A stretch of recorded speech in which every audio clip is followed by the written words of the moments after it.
Quiet na kayo.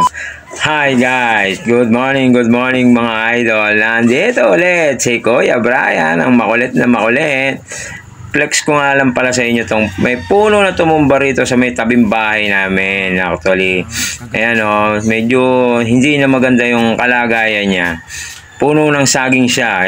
Kung medyo hindi ako mabuting tao, kinuha ko na lang yung bunga na yan.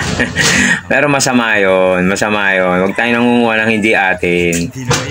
Ayan o. Pero sinabi ko naman na doon sa may-ari, dyan sa kabilang bakod na yan. Ayan. Tumumba po kasi dyan sa may bubungan namin. Siyempre, kita nyo naman yung bubong namin. Hindi naman na ganong katibay. Hindi naman ganong nakakapal. Diba? Humilig dito sa may kabilang pader namin pero yung nakatukod na ganyan sa kuryente, diba? Kahit naman sino magiging delikado talaga yung ano na yan. Yung puno na yan para dyan. Baka lahat yung buong haba na yan. Actually, dito sa bungad lang ako. Yung buong dulo na yan is marami pang kabahayan dyan. Malayo pa yan Pag natumbahan niya ang kuryente na yan, matik, blackout kami lahat, diba? Sinabi ko naman na sa may-ari, sabi, tatanggalin na daw niya. Sana nga, pagtulong-tulungan nila. Siyempre, this is Kuya Brian, di ba? Sinabi na natin sa kanya. Chinat ko na yung may-ari nung puno na yan, di ba? Kasi sayang naman din yung bunga. Ewan ko, sabi nila kasi maliliit pa daw yung bunga, mukhang hindi na mahihinog. Kasayang naman. May nakausap ako, ang tawag doon sa puno na yan, yung puno na saging yan, ay suhe.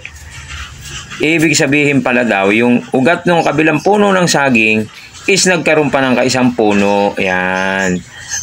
Kaya hindi siya ganun katibay. Kahit wala naman bagyo, bigla na lang tumumba. Ayan Siguro nabigatan doon sa bunga niya, dapat pala pagka mga ganyan itinatali, para hindi tumutumba. Ayan dapat nilalagyan ng lubid. Sira nga rin yung bakod nila tumumba na kasi matumbahan pa yung kuryente baka lumusot pa sa bubungan ko yan bahala sila, papalitan nila yung bubong ko, diba? Sabi ko nga, kung lulusot yan dito sa bubong namin, bahala na nyo kayo, palitan nyo ng bago yan.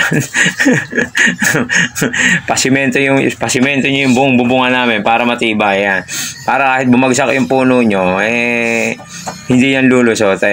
Pumunta siya dito, yung pader namin yan. Yung medyo hindi kagandahan bahay, bahay namin yan.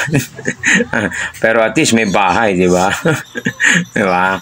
Delikado rin naman, diba? Kahit naman sino may-ari ng bahay, aangal sa mga ganyang senaryo. Ayan tingnan nyo naman guys, humilig sa puno sa bahay namin yan, ayan hanggang sa dulo na yan, yan yung pader namin, ayan, gilid ng kusina ko yan, dyan siya lulusot kung sakasakali man, hindi namang kwarto yan, pero syempre, diba, yung pag-aari mo, dapat sinupin mo, di ba? Yung sabi ni Kuya Brian, di ba?